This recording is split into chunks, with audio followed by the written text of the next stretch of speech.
Everybody, welcome to the channel. Today we are installing a loose lay water resistant laminate flooring, replacing existing carpet in the living area. The floor is by Superfast. It's a light hickory with lots of natural tones, a very beautiful and easy to install floor. I will put up a picture here to show the area that we are doing today. The kitchen was already done, hall's been done, and now what you're seeing is the living area. I also replaced the existing island countertops and added a backsplash for this customer. Here in the video you can see I am measuring and putting some underlayment down. Now this underlayment you can just glue down if you really wanted to, however I would not recommend that. If you look at the top of the underlayment, you can see it has little X's all over, and those are the recommended attachment points from the manufacturer. So what I do is I put down liquid nails and then I put staples in all those spots and then add extra because, well, I like to make sure it's done right and it's never gonna move. Nobody wants a squeaky floor when you're done or 5 years down the road. Now when you're choosing an adhesive for your underlayment, you want to make sure you get something that is meant for underlayment. I like to use liquid nails, but you have to be careful to make sure you choose the right stuff. Read the tube, make sure it is proper for what you are doing. If you do not get liquid nails or a different adhesive that is meant for underlayment where it's not going to get any airflow, then the glue will never dry and you do not want that mess to clean up. So take your time, make sure you get the right products, and you'll be fine.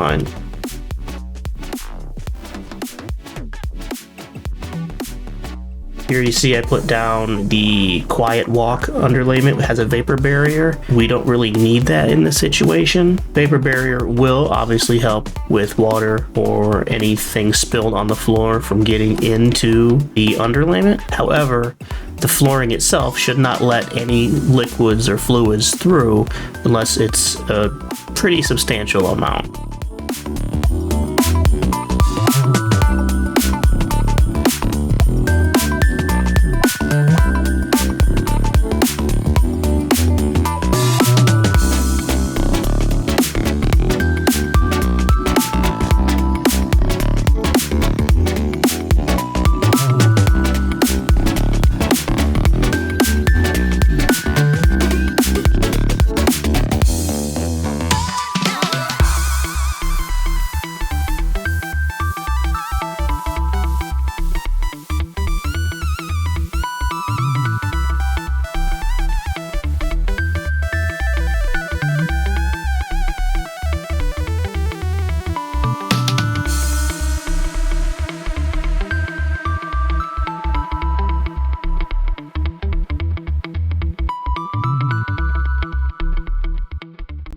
Now this flooring that I'm using here, I do like this. It's really easy to go together. As you can see in the video, I do use a rubber mallet just to make sure the two ends, the butt ends of the boards, are secured together.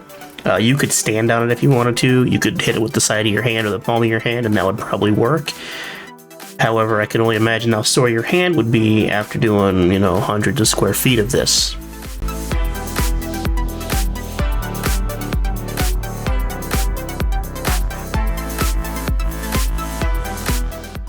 Always make sure to randomize your pattern as best you can.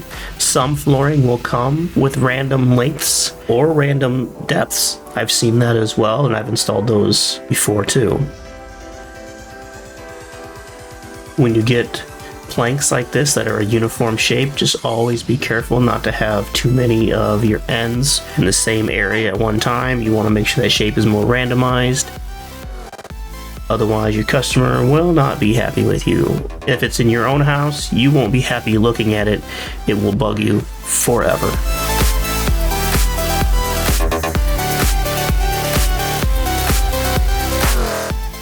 Alright, here I'm just trying to figure out exactly how much I want my bullnose to overhang, because on the vertical side where the step down is, I'll be putting flooring there as well, just nailing it to the sides, so the overhang needs to account for that.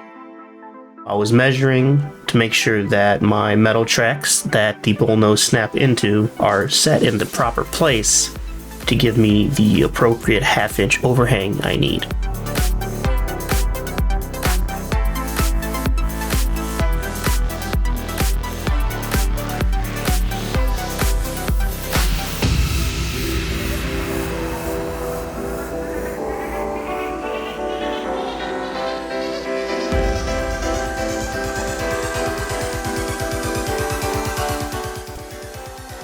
This type of flooring is actually quite easy to install, simple. However, if you don't know what you're doing, you absolutely can mess it up. When you're installing something like this, you need to make sure that you have at least a 1/4 inch on either side of a row of planks. As the seasons change and humidity changes, your floor will swell and shrink, and you need to give it a place to go. If you put it completely against each wall in the summer or winter, whenever it swells, most likely summer, when the wood swells up, you'll start getting bubbles in your floor, and you'll notice pieces that look like they're kind of sticking up, like something's up under it. And that's just because there wasn't enough room for the floor to stretch.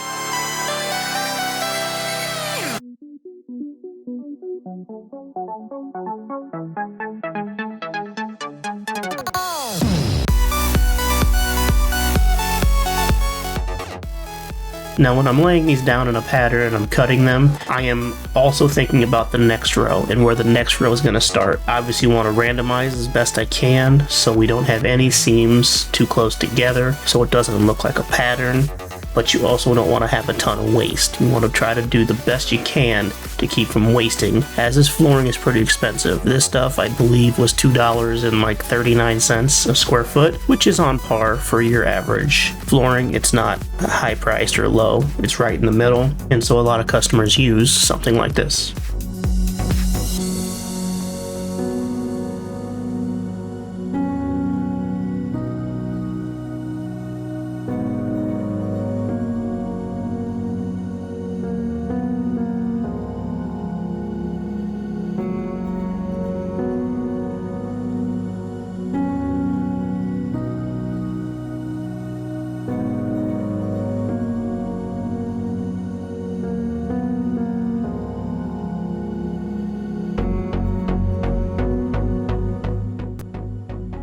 Alright, here you can see how the wall on the left side has sheetrock, some mud on it. Here's some pictures of before and after.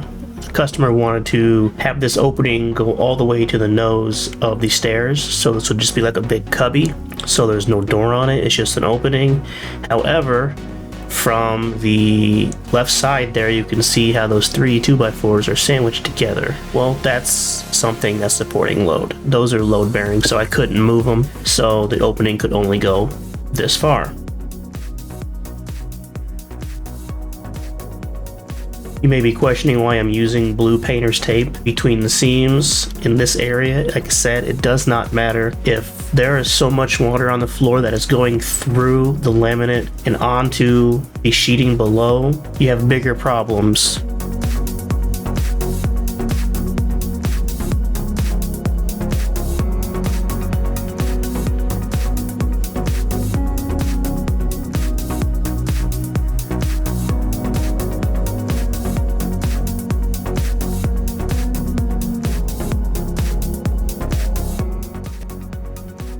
Now you may have just seen right there where I had that board vertical, and that's because I am trying to match the pattern from the upper floor to the lower floor, and right there I about biffed it so hard. I'm pretty sure I pulled something.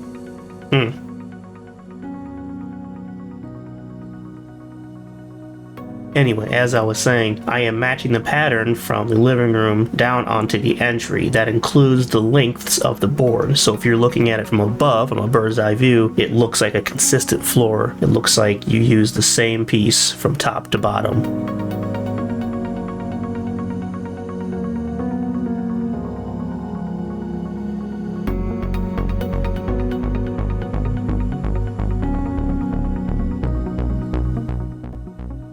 Now in a small place like this, there are tons of little cuts and measurements you have to make, so take your time. Do not rush.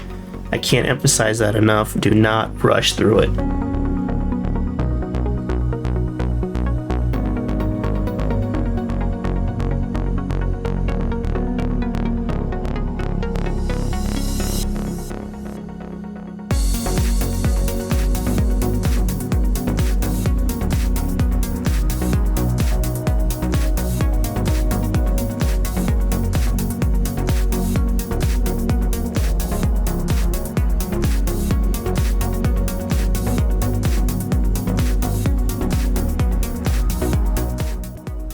Here you can see I'm just using my oscillating tool to cut underneath the trim for the front door.